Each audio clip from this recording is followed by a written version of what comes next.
Welcome to Thursday's edition of Big Blue Kickoff Live here on Giants.com, as well as the mobile app. And it is presented by Cadillac, the official luxury vehicle of the New York Football Giants.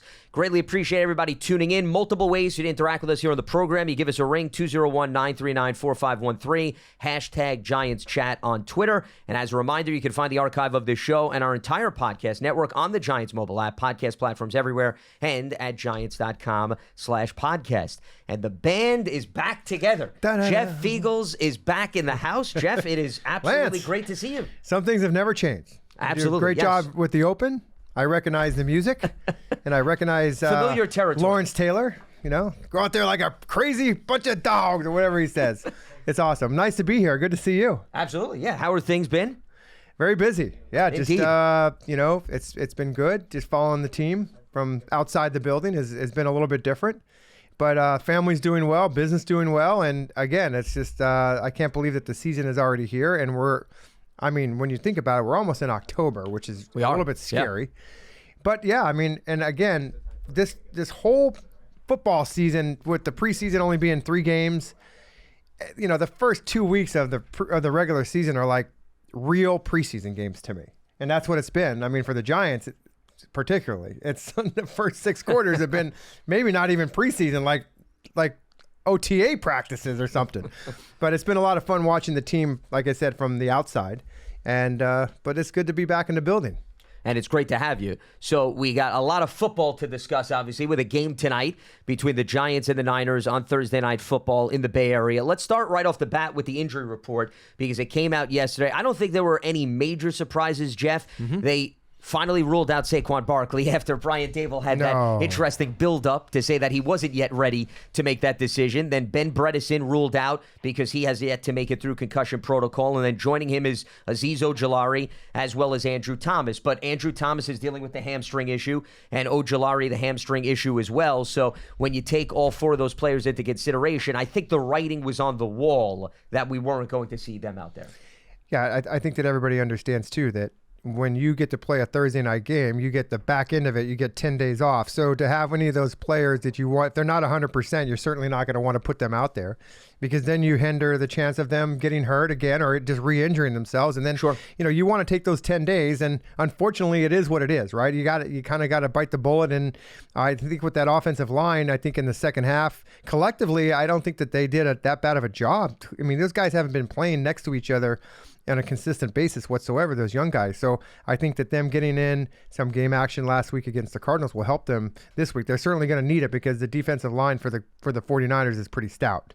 Well, it resembles Dallas more so than Arizona. Yes. So I'm completely with you. That's why, to me, this is an important litmus test. Mm-hmm. The group bounced back nicely, to your point, last week, but San Francisco resembles a lot more of the first opponent than the second opponent. And as far as the current makeup of the offensive line, Jeff, I'd be surprised considering they had walkthroughs, they didn't have legitimate practices.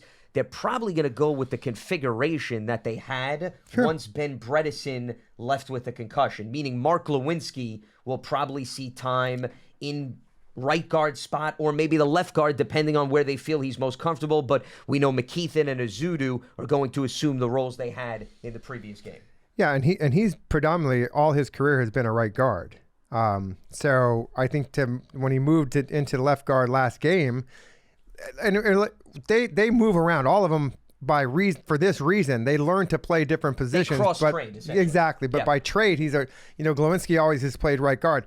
Got put into that position. So it'll be interesting to see if they flip-flop him because the younger guy hasn't had as much experience at either one of those positions, but Glowinski did. He actually did a nice job when you think about coming in and playing a position that he hasn't played all that much, but I know he was doing it in training camp. There was a couple times I was watching practice and these guys are all over the place. And of course, the coaching staff will never tell you why they're doing it or who's doing what until you get in a game. And that just goes to show you how availability is your best asset sometimes with an offensive lineman and being able to be in a position where you can play multiple. Now, it's not as easy being a guard going out to a tackle as it is from a tackle going to a guard position because you have help on both sides of you. So, good job. But I want to, when you look at Joe Shane and the staff and the way that they drafted these players, sooner or later, the guys that they drafted, especially as high as those 2 guys, are going to get in the lineup sooner or later. You at least hope so. And they've made their they're way up the ladder, and now they're starting, and we'll see what happens going forward. I don't know if you guys talked about this on Big Blue or not, but the first game last year there was not a very good game, right? So, and then all of a sudden there was some changes, and Brian Daboll made those changes, and it kind of turned out to be okay. Could this be just like last year with that offensive line, getting those changes that were made in there and just having those guys go through? Now remember, Andrew Thomas is hurt. You've got Bredesen, who's probably the second best lineman. Then you got a rookie at center, and then the other two guys who, by numbers, they are still rookies. They haven't played enough in the league to be considered a veteran yet, but they don't have a whole lot of playing time. Well, McKeithen didn't play at all last season. Got hurt. Evan Neal missed 4 games with the knee injury. So you do the math, absolutely. Yeah, Either Azudu. one of them, Azudu's another one who was in and out of the lineup and was not necessarily an every down starter. And then Nick Gates came back late last season, if you recall. Jeff, Ben Bredesen got hurt, then he returned. So, yeah, it's still a bit of a work in progress, but I'm with you where the whole point of drafting these versatile players was to tap into their skill set, not wait 3 years down the road to all of a sudden, rip off the swimmies, throw them into the deep end, and see what they could do. And the opportunity presented itself. Don't tell me you had experience with swimming. I absolutely did, without a doubt. Yes, it took me a while to get rid of the swimmies and the training wheels too on the bicycle. Let's not forget. I can see that. Yeah. Okay. Now I think a lot of people know what training wheels are, but a lot of people don't know what swimmies might. The swimmies, okay. Yeah, well, And for those that scoring at home, those the big things around. That's right. They give you extra muscles. Yeah. I think as people got older, you're not exactly super old, but I mean you had the remember the noodles? You still have the noodles. Sure. The people use the noodles now. I don't see too many swimmies going on. Swimmies. Well, see, I feel like the swimmies were reliable enough that if the parent wanted to turn around for 5 seconds, I guess so, because they're on their arm, correct, right? And as long as the air doesn't, the noodle, the kid might just accidentally just lose it, correct, and then the kid's down in the deep end. So it depends on how occupied the parent is. I would recommend go with the swimmies if you have things going on. Yes. If you are set to watch the child 24/7, then take the risk and run the risk with the noodle. How about that? As it's happened in past, these shows tend to go off the rails a little bit at the beginning, but we'll get back. Somehow, we will try to navigate our way back. But I agree. We'll swim me back. We'll swim me back. Look at that. See? A beautiful transition. Smooth, as if we haven't missed a moment here, working alongside one another. But the offensive line, by far, is going to be the big storyline tonight because I think most people who watch the Arizona game, Jeff, and I'm curious your perspective, I think most were encouraged by how well that line played, specifically in the second half, right? Yeah. And giving Daniel Jones an opportunity to throw down the field. The offense, it was day and night. But now you're going up against a Niners defense that relies heavily on stunts. And Dallas is that twist and turn stunt type of defense. And can they handle that pressure? Because Arizona's not a big pressure team. With Jonathan Gannon going back to his Philadelphia days, and I understand the personnel change, but Gannon's philosophy has always been, I trust my guys up front.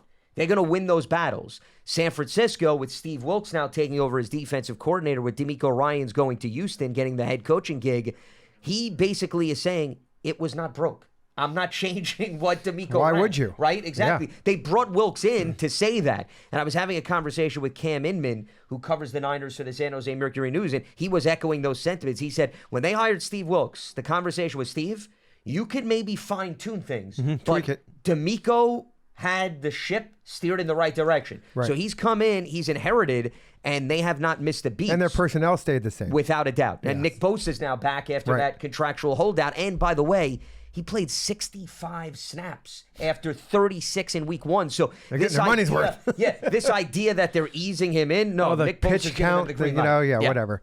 They're paying that guy that kind of money. Well, first of all, none of these guys are sitting there waiting to get a big payout and not doing a thing. They know that it's going to happen, so they're going to have to get ready to play, and that's what they said. In fact, they didn't ask him. They told him, when we sign this, you better get ready. I mean, you know what I'm saying? And Nick didn't go, well, guys, I think I'm going to, get in the hot tub for the first quarter, warm it up a little bit, and come in the second half. But, he's powerful, and you got some inexperience at those ends positions. So that's going to be. And they line him up on both sides. Exactly. Yeah. So, you're not, if you play left tackle and he's always on the left side, the guy on the right says, oh, good. Well, not this one. They're going to be moving all around. The stunts has always, from as long as I have covered and been in part of the Giants, the stunts always have a problem with most offensive linemen. because it's just there's numbers, right? There's guys, and if you make a mistake, there's going to be a free runner. And luckily, Daniel Jones has some mobility that he can get away from guys like that. But unfortunately, you have Saquon out of the lineup, who is your bell cow giving the ball to. But I think the Giants have confidence in the three guys that are behind him, and I think Breida will be the guy who's going to he's going to get most of the carries.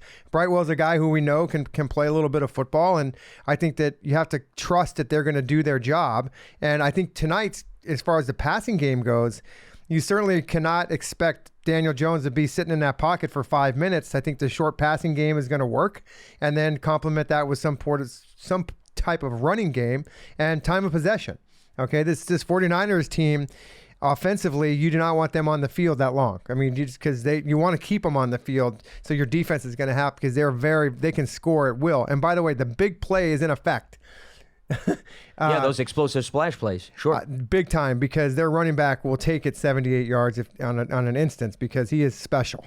Well, he had a 60-plus yard run against Pittsburgh, and then he had a 50-plus yard run against the Rams. So it's become a trend. Absolutely. He's good for at least one. Right. And we didn't even mention Deebo Samuel and his slipperiness. Yeah. George Kittle. We'll see if Brandon Ayuk plays. He's questionable. Yeah, shoulder. I think things are trending in the right direction. I but think so. Even if he does play, maybe they... Yeah. Keep an eye on his snap count. But here's the thing. Kittle's been relatively quiet, so this could be a game where they look to focus he's been more hurt. on the tight end. Yeah. And so, another day, he's coming off it, but, it's a short week for both teams, remember? Yep. So getting healthy and those kinds of things. And I think that because this is the third week of the regular season and they've gone through a short preseason, they've been in training camp, and they've had 2 games regular season, there is a time when I think you can draw the line in the sand, and depending on how prepared a team is, when you go on the road like the Giants did, and they stayed out in Arizona for the days that they did, walkthroughs are okay. It's just a matter of, it's mental reps, as we hear that word all the time. And I remember when I was playing, not that it mattered to me. I mean, it's hard for me to get mental reps when you're punting, right? I mean, it's not that. I mean, I could go kick 25 balls and be okay. Something tells me you can handle that. Yes. Yeah, I can handle that. I'll pull it for you. But for those other guys, that's that turnaround, no matter. And by the way, I know this for a fact, is if you're in your 30s, that turnaround, that Thursday game always was the worst, because you just did not feel good until Wednesday. And then, by the way, now you're the night before the game and you're going to play tomorrow. But that 10 days off after, oh man, does that feel good? You're welcoming that, yeah. That is really good. And the last thing that you want, I remember when we used to go on the road, because I played a lot of my career on the East Coast going to the West Coast, vice versa when I was in Seattle coming out here.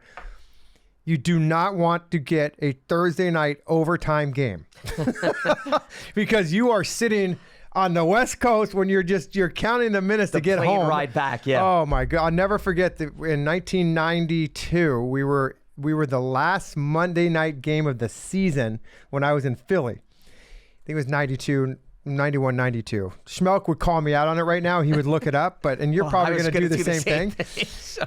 But it was we the just last want to make sure the facts are correct. Well, yeah, the fact is it was the last Monday night game of that season, whether it was whatever that year was. But we went into overtime. And I was sitting on the sideline at Candlestick Park back in the day, trying to figure out, okay, we were supposed to get home at 4 a.m. Now we're going to overtime. We're going to hit traffic coming home from the airport. Yeah. Did you get it? Of course. What game was it? Was that, am I close? No, I'm bringing up 92. It wasn't 92. 91? Because I'm going to look up 91. Yeah, you played an overtime game against the Seahawks, but that was on a Sunday. So that was not Roger the Monday night Ruzick game. was the kicker. Okay, let's see. Remember Chris Berman's name for Roger Ruzick? Who framed Roger Ruzick? That's fantastic. Little Roger Rabbit reference. And Jeff Philadelphia Feagles, he called me.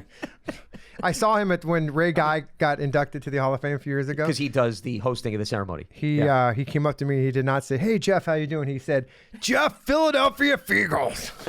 I'm like, that's awesome, man. That's a great name. Well, at least he remembers all the references he made up. Well, so yeah. That's at least it probably would. I think it was probably the best nickname ever on that when he did that. Well, I mean, it involved you, so that goes without saying. 100%. All right, so it's not 91. Should we go backwards or Well, I was forwards? only there. I was there 90, 91, 92, and 93.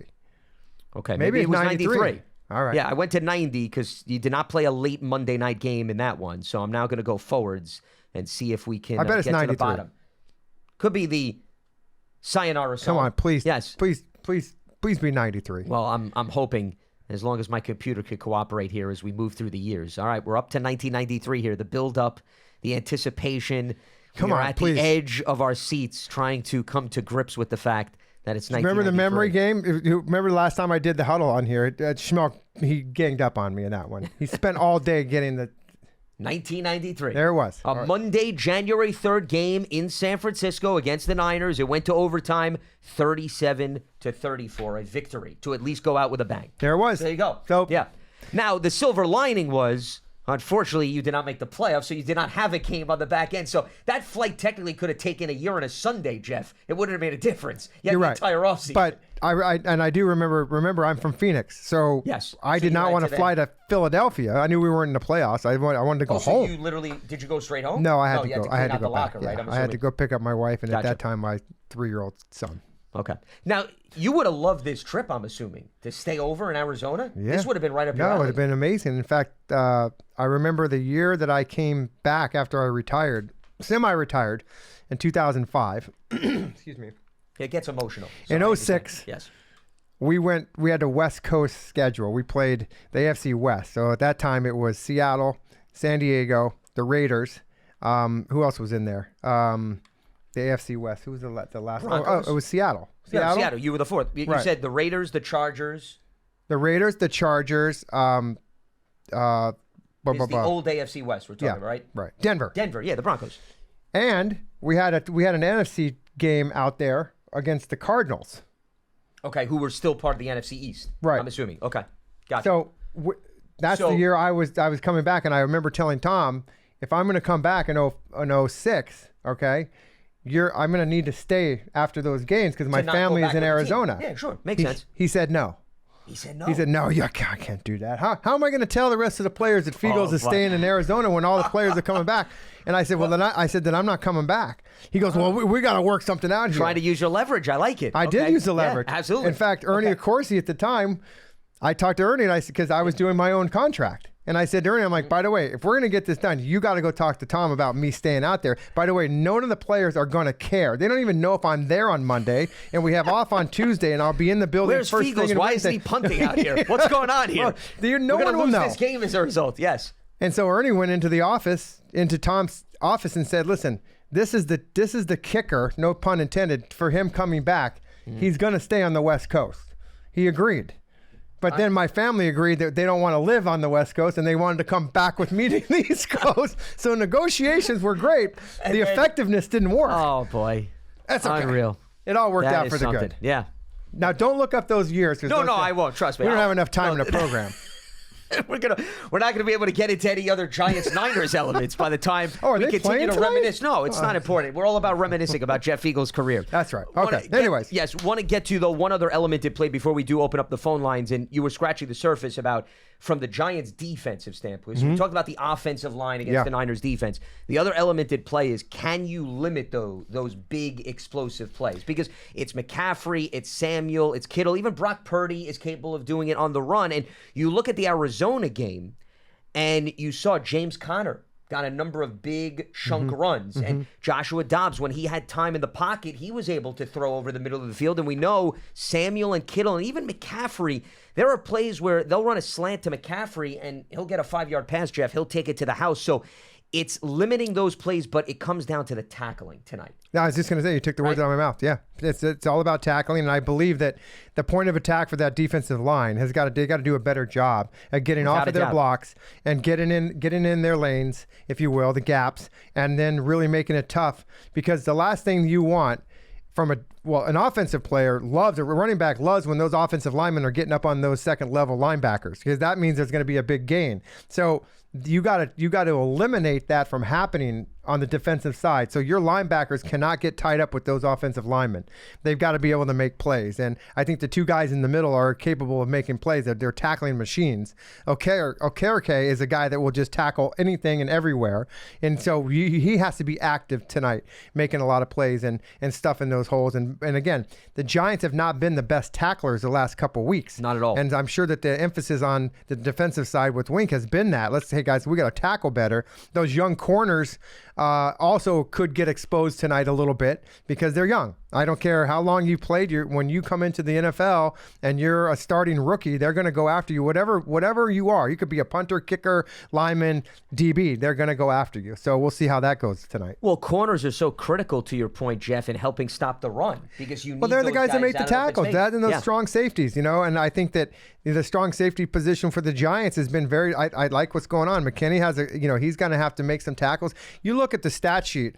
Most of the time, it's the safeties. It's the leading tackler on the team, or the linebackers. Yeah. So those guys got to be able to tackle, and your DBs got to be good tacklers. None of them tackle anymore. You know that. They just hit. They just lower their shoulders and go at the guy's knees and try to bump them. Yeah, exactly. Well, McKinney, when they played Carolina the other year, and McCaffrey was still on the Panthers, McKinney was used as a shadow on McCaffrey. Okay. So does Wink go down that road again? Does he utilize him to especially worry about McCaffrey? They're lining him up in the slot, on the outside, in the backfield. Mm-hmm. Shanahan's going to move him around. He's not just going to keep him in the backfield. So when McCaffrey lines up as a receiver, do they have McKinney assigned to him? That could be something to watch today. And I agree with you about Okereke. And when you were talking about he literally tackles everything, he actually picked up a penalty in the last game because he was tackling a guy before he even got the football. So we know he has that mindset. You just got to be disciplined from that standpoint. Yeah, discipline is on defense. That's a big word.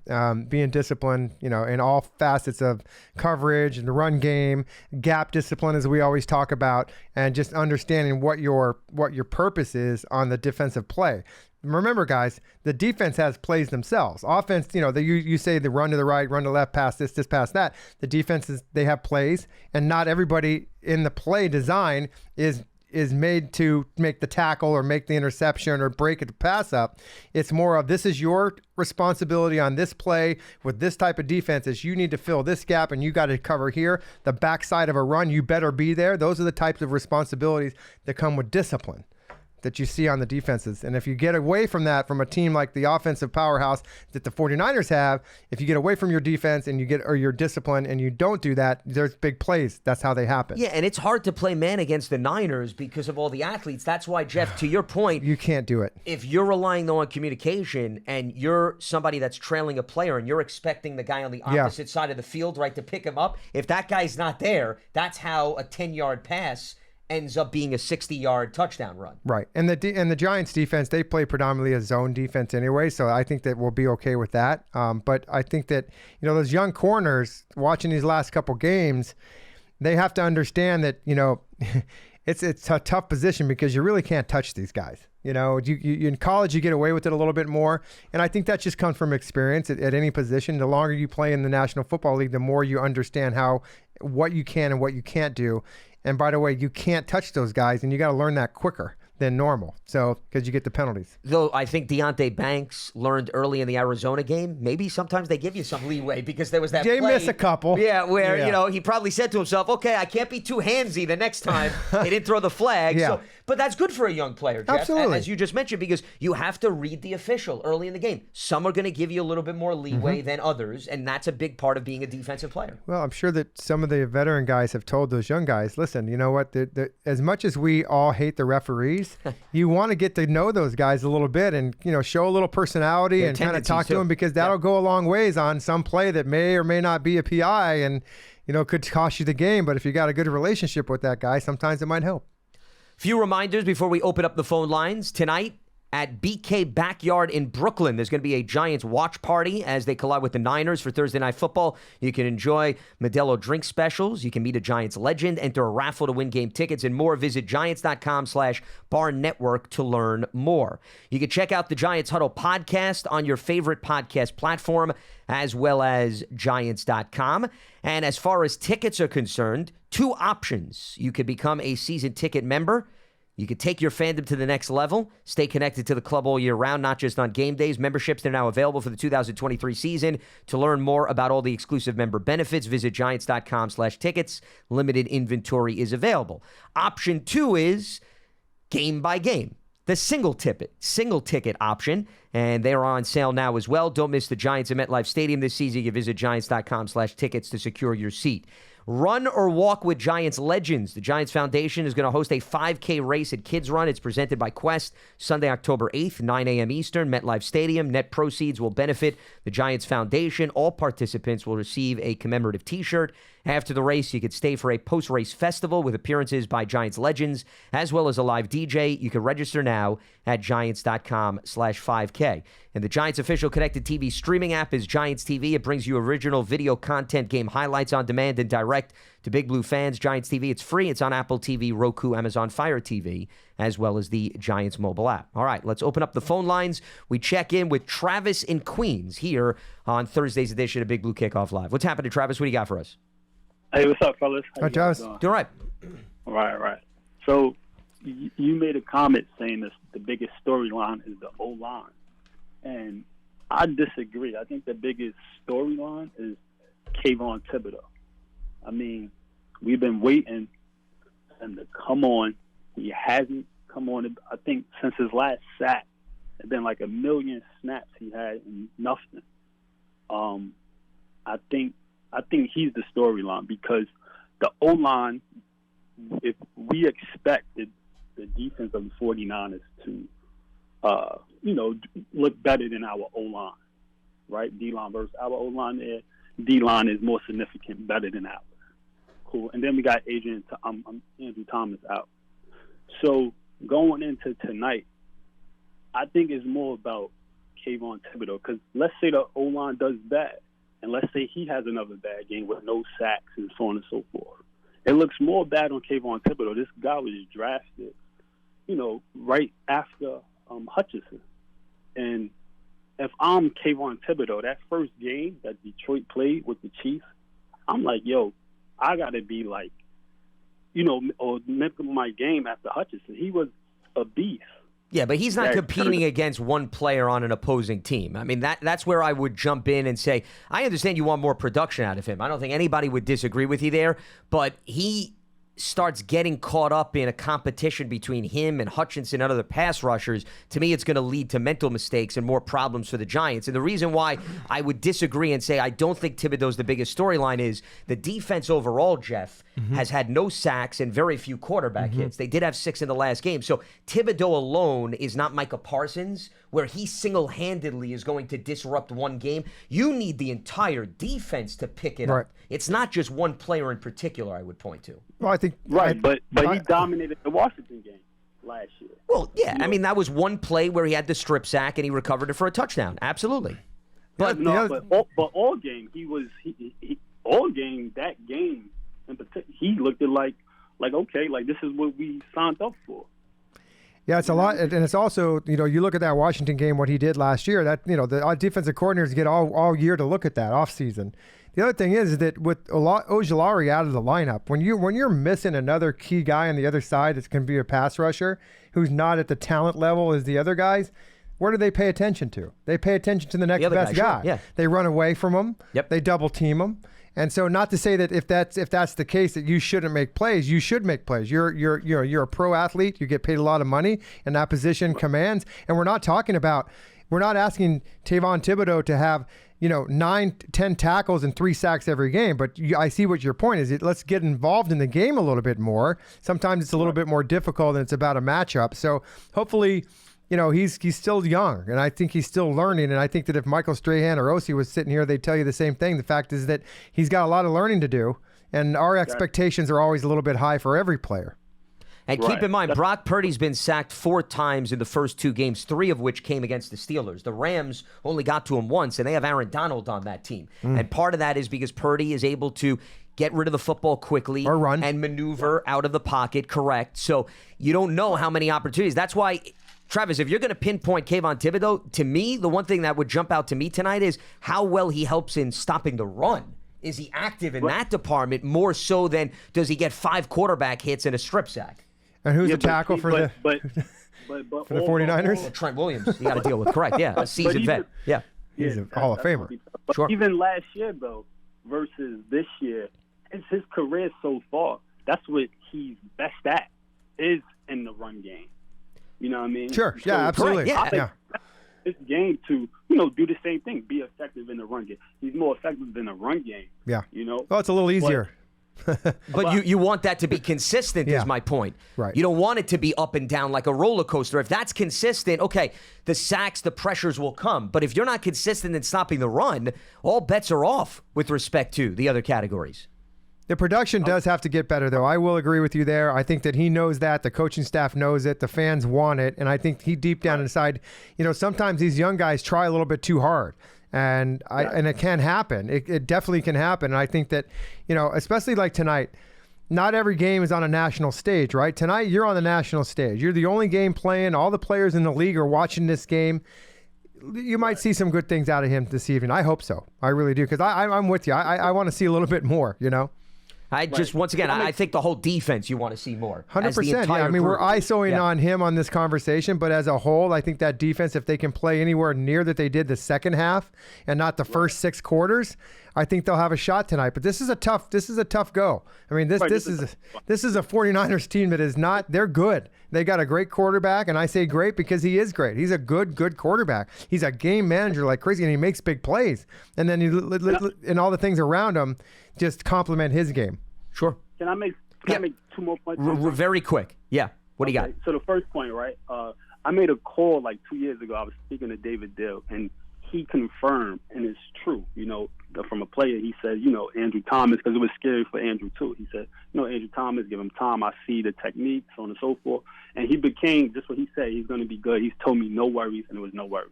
So my question, I'm making 2 questions. My question is, do you think Kayvon, we got to give him more time?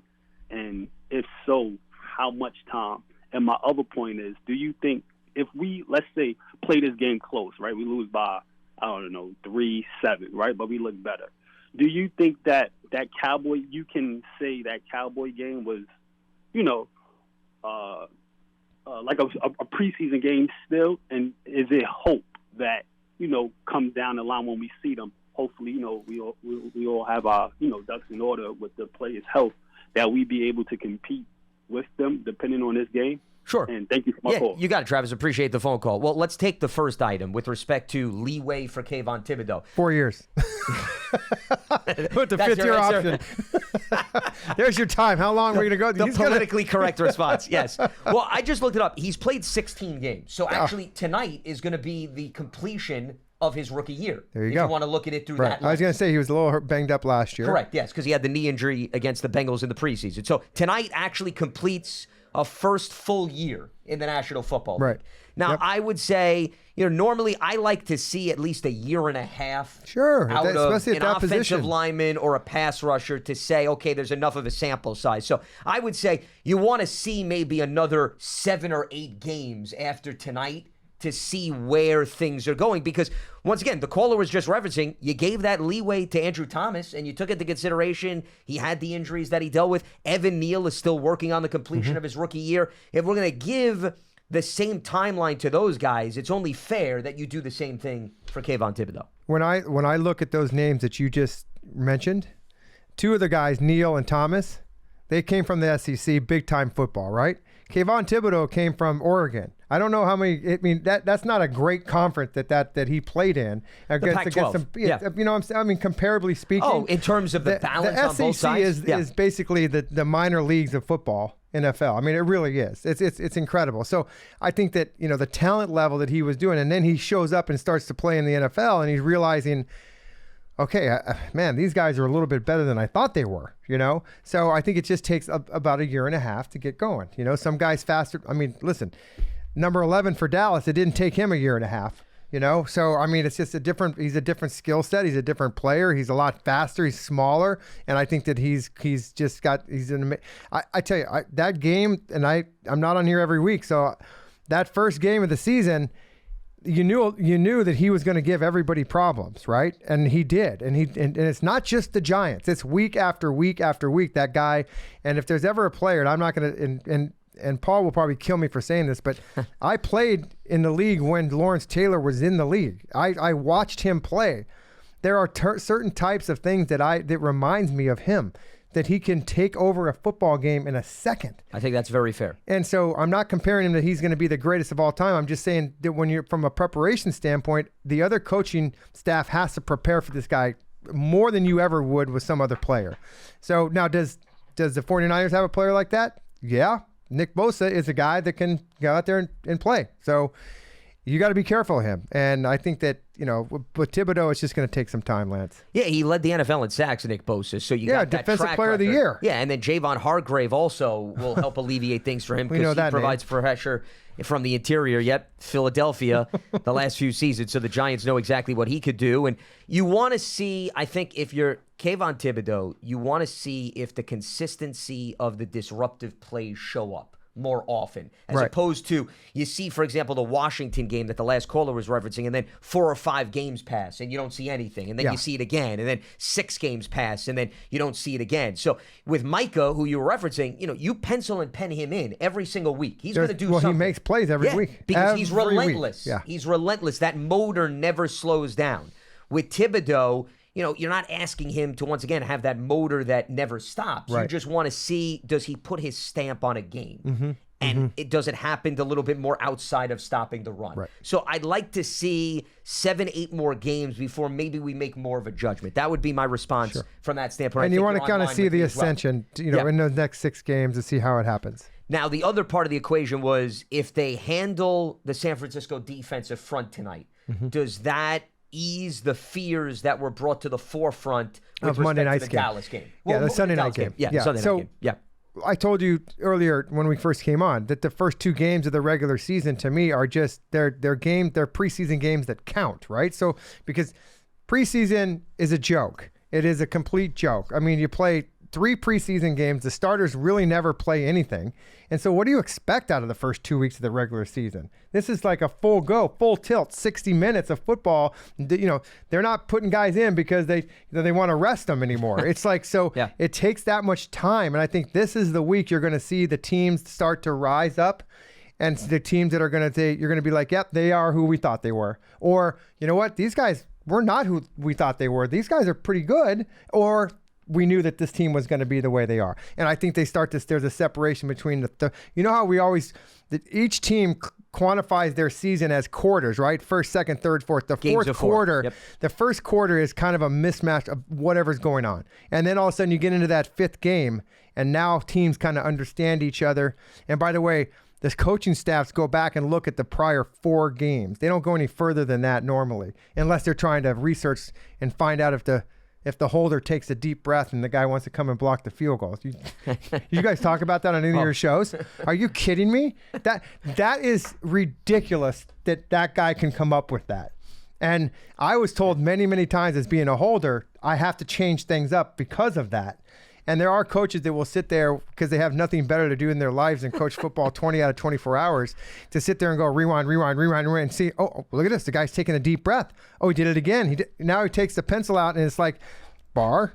Oh my God, he's doing it every time. That's how that happens. So because the fraction of a second makes a huge difference. So by the way, I don't mean to cut you off, Jeff. Dallas picked up on that because I went back and listened to the post-game pressers. And the players had conversations the night before in the hotel ballroom about tendencies that they can maybe tap into. So your point is well taken. And some of the coaching staff, like the rookies, some of the guys that don't play a lot, they give them those tasks. It's like, go find me something that I can little nuances. Make yourself usul. Go find something I can bring to the team. Some intern in the corner of the office. So maybe it was some other player that came up with that. I doubt it. But Bill Belichick, that's just that's another feather in his cap. I mean, the guy's incredible. Yeah, that's a 2:00 in the morning. Oh my God, local time. Yeah. And by the way, Bailey was their punter, so he kind of knew. I mean, all those years of him watching him hold field goals, I'm sure he was counting his breaths every single time.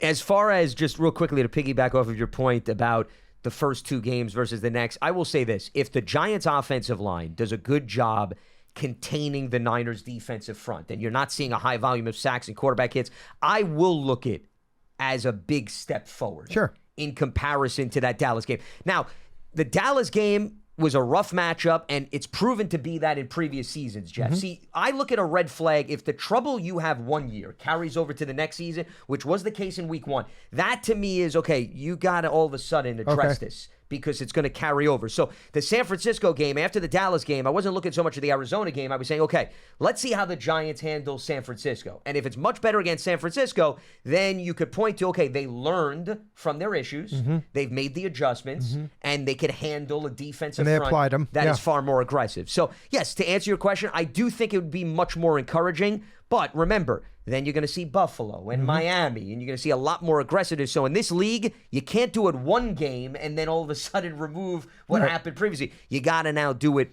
for a series of contests. That, I think, is the best way to look at it. I agree. Let's head back to the phone lines. We check in with Donnie in Queens here on BBKL. Donnie, welcome to the program. What do you got for us? Hi, Donnie. Did I hit the wrong button? I'm not sure, Dom, if I hit the wrong one. We may have lost Donnie because I'm not seeing it light up. So let's see if we get Donnie back. In the meantime, how about Ralph in Florida here? Ralph, welcome to the program. What do you got for us? Hey guys. Welcome back, Jeff. Hey, thank you, Ralph. Great to have you back on the show. Thank you.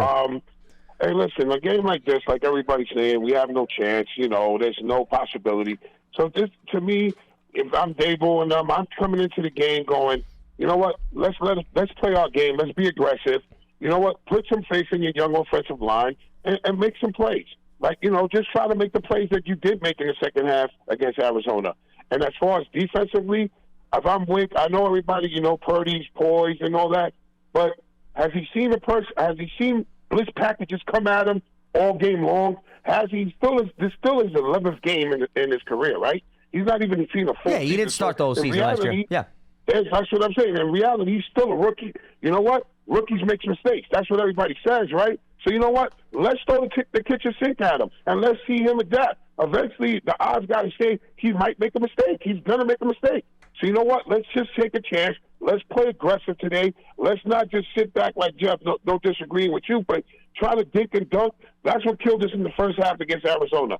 Let's open up the playbook. Let's put a little faith in the offensive line, and let's be aggressive. Let's take those shots for those chunk plays. As you see, Warren Sharp wasn't lying. Chunk plays equal points. It's just what it is. I mean, am I right? Am I right, Lance? Without a doubt. Once again, I've said this time and time again. You can't go through a game expecting to put 14, 15 play drives together and that they're all going to end with a touchdown and you're going to avoid negative plays. The negative plays are going to overshadow all of those lengthy drives. That's why the Giants had 14 plays, Jeff, of 10 or more yards in the second half against Arizona. They had 3 in the first half. That's why they scored all of those touchdowns, because they weren't relying on 5 yards, 6 yards. They were relying on a 58-yard bomb, a 15-yard pass, and that's how you all of a sudden make up a deficit like that. So I'm with you, Ralph. You absolutely have to continue to do that every single game, regardless of the opponent. Right, and Lance, like you just said, even the negative plays against Neal at the goal line didn't affect us. Why? Because we still weren't in that position. We backed up. We had plays to make them up. You still took your chances. Even in the touchdown passes, to Isaiah Hodgins, that's a 12-yard pass. The touchdown pass to Saquon was an 11-yard pass. So again, making those plays just equal points. So I get the dink and dunk when it's time for it. Absolutely. But a game like this, well, you know what? Everybody's saying you ain't gonna win. You know what? Let's be aggressive. Let's put a little faith on the offensive line, and let's go for it. And, guys, I'll take your call off the air. Thanks, Ralph. All right, Ralph. Yep, you got it. Appreciate the phone call. I'm not saying that every play has to be a dink and dunk. I'm just saying that if you're going to get in a 7-step drop, you better be able to get the ball out of there quickly. But, I think with Hyatt, you saw the fact that just get the ball down the field, the guy's going to make a play. He's a big dude. He's got great speed. He's got good hands. He's got some good vertical. And give him a chance. And you know that the yellow flag is part of a completion in this league. Those guys, if they get behind those safeties or corners, they're going to make a play, whether it's catching the football or there's going to be a penalty, because that's what happens. Then you get that yardage. But to me, you got to give the protection to Daniel Jones to be able to get him to have the separation. And that's the key. Exactly. Now, I think that you have some other players in this lineup right now that are dink and dunk kind of players. They're not big guys. You look at the running back position; those are not any of the big guys there. I'm just saying, but to get the ball in their hands and let them run. That's what they're supposed to do.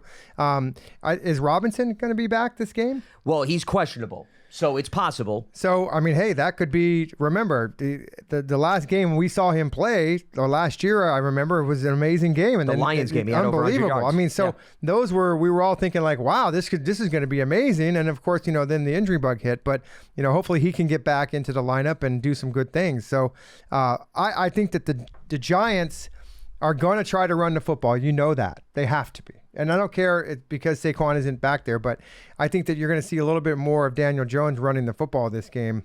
I just think by design more than anything.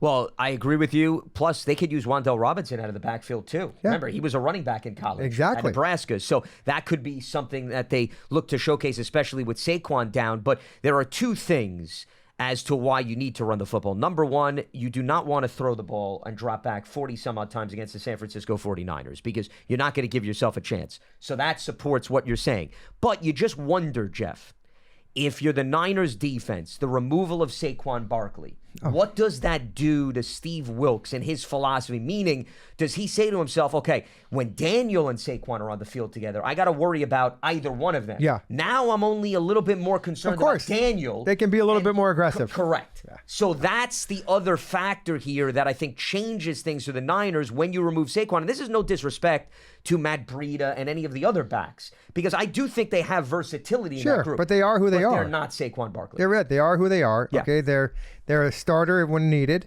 and they're a role player when needed, and this is their role in the starter's position this game. This is what they're going to do. I think that, and what I meant by the dink and dunk is what I'm trying to say here is that this offense has got to be quick striking offense. It's a quick handoff. It's a quick pass to the playmakers, get the balls in their hand, and don't give the defense for the 49ers a chance to disrupt the passing game because they're trying to do too much in it. If you run the football and set up for the pass, it will work. But you got to have the protection. So just maybe have Daniel Jones go out of the shotgun so that he can, but then the receiver's got to get the separation. That's the whole part of this thing. To me, when you're on the road in a game like this against a defense, the number one thing is protect the football. You cannot turn the ball over on the road and give the home team a chance there. That's how you keep in the game, is by protecting the football on the road. The second thing is time of possession. How do you do that? You protect the football in front of number one. Number two, you got to make your first and I know this is like cliche, but this is football. First and second downs into manageable third downs on the road, okay? Because the crowd's going to be loud. There's all kinds of things, and ball and just security. That the ball security is a big one. Daniel Jones has gotten better at it, okay? But he's got to continue to hang on to that football, and you got to control the tempo on the drives. You got to keep that ball for an extended period of time. They're -4 on the season. We're only 2 games in. That's significant. And I think, and they've given up a defensive score. Oh, they're -4, but score. Have they got a takeaway on defense yet? No sacks, no takeaways in the first 2 games. We have been in this and doing this long enough to understand that takeaways come in bunches, right? So maybe tonight's one of those nights where Brock Purdy he woke up on the wrong side of the bed and decides that he wants to throw it to the other team. Hopefully, So that's the strategy. Hoping and praying. We can make up stuff like that, just whatever. But my point is that they're human. They do make mistakes. Brock Purdy he's a heck of a football player. I mean, the guy is gritty. He's tough, but he is young. Like Ralph said, the guy hasn't been in the league for all that long, and that's a tough position to play. However, he's at home and you got these other guys that he can just hand the ball off and throw the ball to. I mean, if I'm Brock Purdy, I'm not trying to win this game on my own. No, you don't need to because of all the playmakers, 100%. Yeah, and it's their regular season home opener. They started on the road for their first 2 games, so the energy, I'm sure, in that building is going to be through the roof. Not that that's necessarily the end-all, be-all for the Giants, but if you want Purdy to take the chances that you're referring to, Jeff, I would say the Giants need to jump out to an early lead. And pressure. And they need to put him in a deficit position where he has to throw the ball, take more chances downfield. If it's a close game or they jump out early, he doesn't have the urgency to make those decisions. No, they're just going to run the ball. Yeah. And the other thing, too, is that for the Giants, speaking about them, is they can't get buried in this game because they're going to have to. That's what happened in Dallas. I mean, when you're a Dan Quinn defense and you're down 20-0 at halftime, 26-0 at halftime, you understand that the Giants are going to throw the football in the second half. Everybody gets everybody gets pins. Pin your ears back. Okay, let's go. Corner safeties, you guys are on your own, but we are going to pressure this because they're going to throw it. But they know there's no guess in it. If they know that that's the only way the Giants cannot do that on the road. They can't get down by 17 points at any point in time and then have to start to throw the football with that inexperienced offensive line against a veteran defense. Yeah, specifically against the Niners. You cannot spot them 20 points. And by the way, we haven't even talked about Fred Warner yet. Yeah, well, there's another guy. We're focusing on the front. Fred Warner is one of the best also coverage linebackers in the NFL, Outstanding player. It's just incredible to watch him play. I would assume Darren Waller is probably going to see plenty of Fred Warner over the course of this game. Yes, he will. Because they actually have a linebacker that could cover, and not many teams can say that. All right, let's head back to the phone lines. We'll try Donnie in Queens again here on BBKO. What's happening, Donnie? Hey, guys. Thanks for getting me back on. Sure. Welcome back. You know, the game tonight, obviously a tough spot, you know, considering all the factors, but it just really kind of highlights, really dating back to 2013, is that the Giants just haven't been competitive enough on either line of scrimmage, and that's really what I see separating the Giants right now from the top of the NFC is that. Yeah. I mean, I don't know how you guys feel, but I think if you swap Jones with Purdy, with Prescott, with Hurts, I don't think those teams miss a beat at all. And I don't think that the Giants get significantly better if they get better at all. So, you know, you said, well, what's the matchup to watch? It's both lines of scrimmages. Mm-hmm. Fans, it's easy to want to boil it down to Neal and to Thibodeaux. And sure, look, those guys are high-profile players that the franchise is relying on. But this is now like a 10-year issue where there's just not enough horses there, Sure. at least, you know, that have shown up yet. So to me, that's really the thing is, can those two units play to the point where they don't let the game get wrecked and give Daniel a chance to be the best quarterback on the field? Because like the Dallas game week 1, you know, I don't care if Patrick Mahomes is back there. The Giants, they made it out of lost 40-0, but they weren't winning that game. So that's what I'm keeping my eye on. You know, frankly, for me, I hope they compete, get out healthy. And then I think you'll really see the season kind of almost starts week 4, and that next like 3-4 game stretch will be a big determinant. So again, Jeff, welcome back. Hey, thank you. Guys more. Yeah, appreciate it. Let's go Giants. Thanks, Donnie. Appreciate the call. Listen, I think that when you go look back at last season, the Giants, the run that they went on, they went to the playoffs and this and that. This year, the expectations for that to happen again.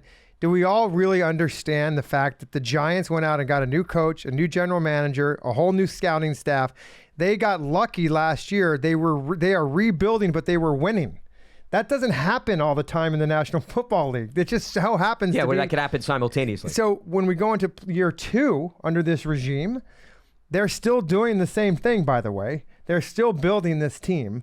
And I think that the cohesiveness has to come together. And by the way, I agree with Donnie. The last 10 years, this team has never had the depth that it needed to be able to compete with the rest of the division, if you will. In fact, let's be honest. The Giants stink in this division forever. They can't win. What do we always say at the beginning of when we're doing all of our picks and this and that? The Giants, and how many do they have to win in the division to get to win the division? You're talking about the amount of wins? Yeah, you want to have minimum 4. Minimum 4. 4 and 2. Okay, go back to me and find me where there's 4 wins in the division forever. Well, they were 1-4-1 last season in the division, Jeff. It's amazing they made the playoffs and with so that. Donnie's point is that those other teams that are on our division, they're going the way that the Giants want to go sooner or later. So I don't blame the fans. I'm a fan. I want the Giants to win every game. But sometimes it's pretty hard to go on the road from Arizona to go to San Francisco on a Thursday night game when you're missing 2 of your starters on the offensive line, okay? And you're also your running back. So what are you going to do? You're going to rely on your defense tonight against an offense that has one of the best running backs and big playmakers in the league. So this is a tough matchup for this team tonight. Not to say you can't win.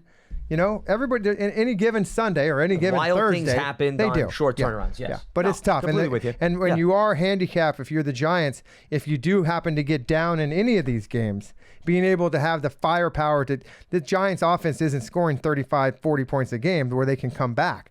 So you just got your defense. For me tonight, I'm putting it on the defense to stop this 49ers team from scoring 30 points because it's going to be tough.